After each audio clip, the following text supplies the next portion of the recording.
ya kan? Bahwa hidup kita ada bahwa diri kita itu hidup, ada yang menghidupi. Nah, itu yang namanya rasa. Betul.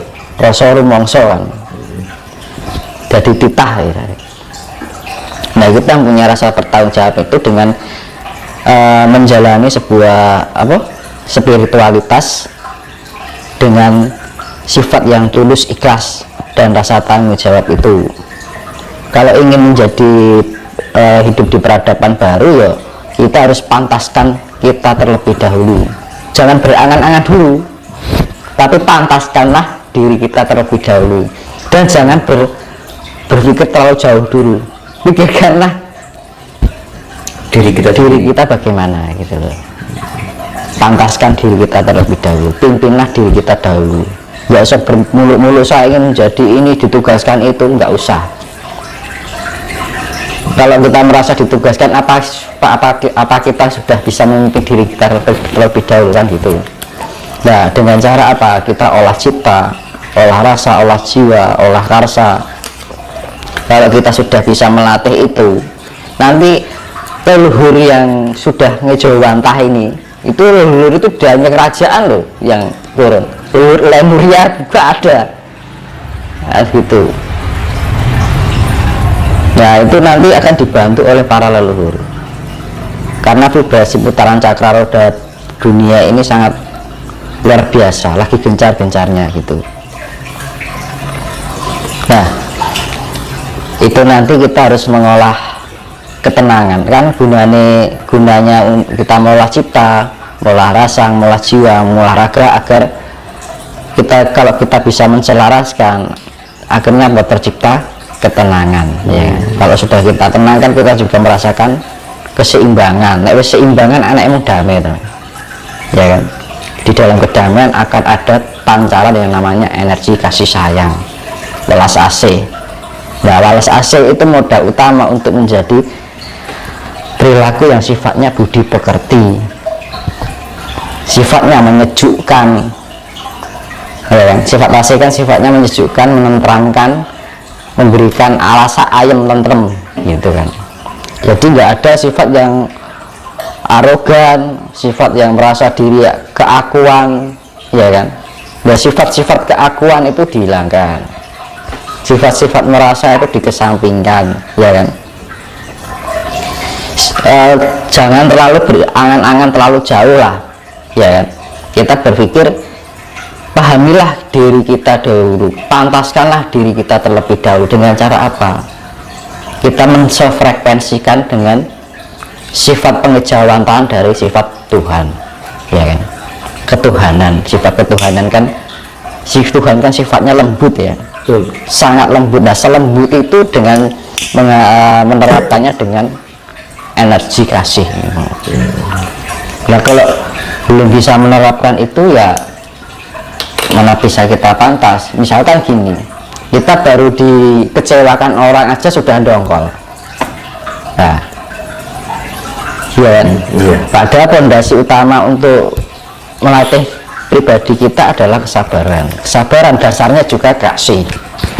Dan diremehkan orang, tidak mau, merasa terendahkan, akhirnya keluarnya ego ya kan, keakuan. Nah, orang Jawa kalau menghadapi itu harus bisa lembah manah, rendah hati.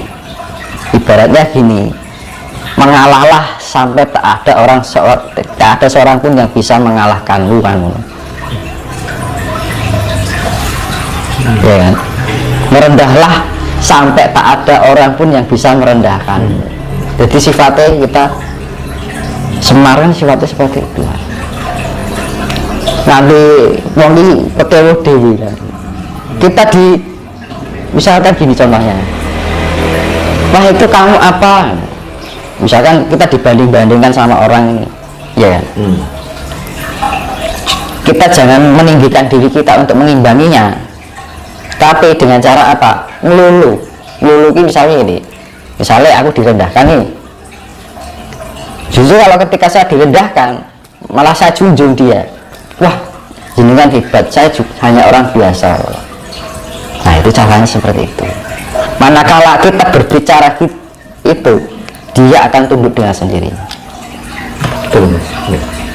Wah jenengan hebat, kok bisa begitu? Kalau aku sih orang biasa, nggak punya kelebihan apa-apa misalkan gitu kan. Jenengan hebat.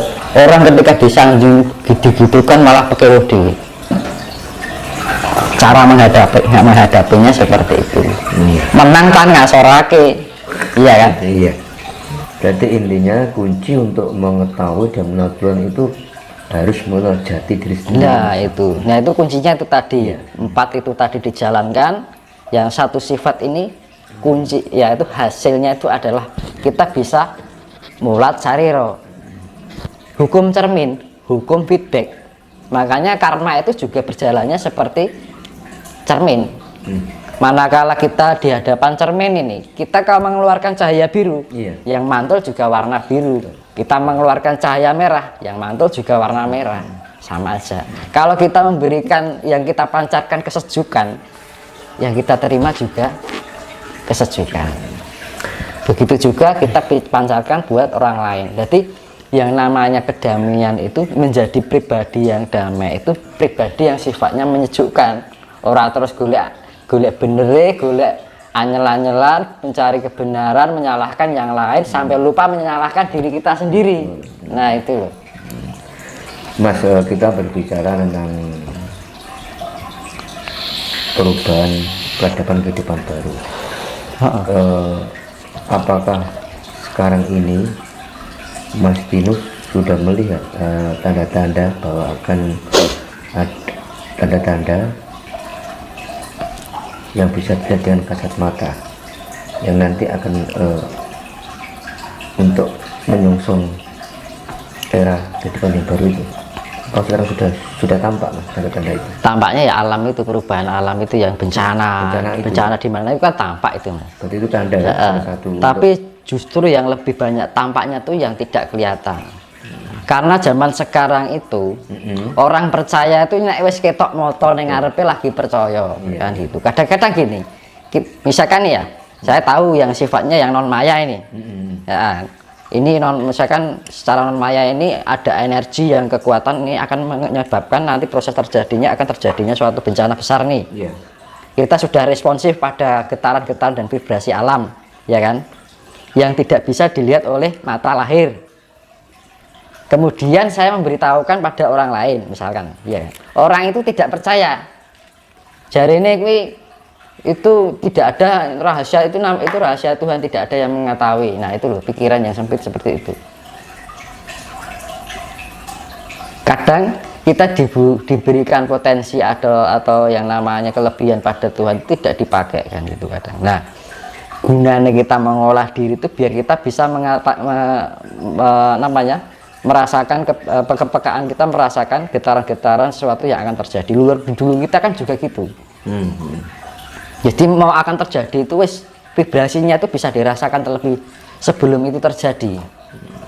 Medianya mau Jawa ngerti sak durune winarah. Jadi ya Mas, ilmu sak durune winarah. Tapi kadang-kadang kita yang tahu begini kita memberitahukan orang lain yang mungkin orang itu terlalu kaku ya dengan keyakinan kepercayaannya atau pribadi.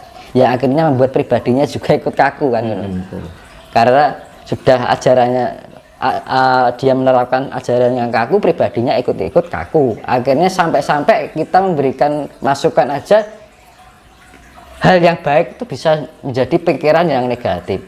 Tidak istilahnya diambil sisi positifnya. Ini kalau saya terima juga baik kok kan gitu. Kalau dijalani toh juga baik. Misalkan nggak terjadi juga akan bermanfaat kan ngono toh.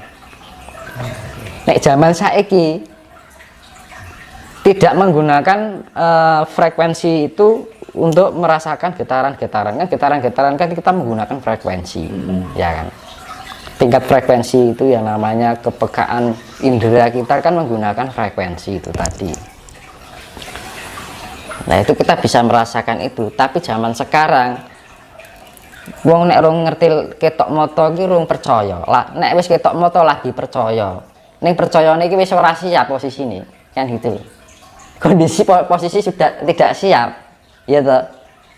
Aku gak percaya. Percayane nek wis ngerti sudah tahu ada di depan mata, tapi sudah kondisi ada di kejadian depan mata buruk itu bahaya, kita Mas. posisinya belum siap apa-apa. Coba bayangkan gimana itu terjadi kalau terjadi. Nah, justru gunanya kita mengolah spiritual, mengolah intelektual itu biar kita bisa merasakan vibrasi alam semesta, karena kita bagian terkecil dari alam semesta itu juga.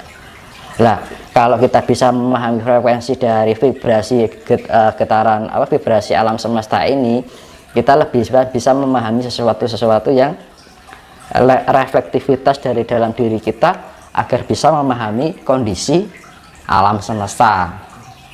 Kan ngono. Tapi sekarang kan udah nggak dipakai budaya seperti itu. Kan ngono. Hanya orang-orang tertentu tok kan. Dulu mayoritas seluruh kita gitu semua. Ya. Itu makanya zaman saya ini orang ketok moto gitu orang percaya kan. Gitu kan. Betul.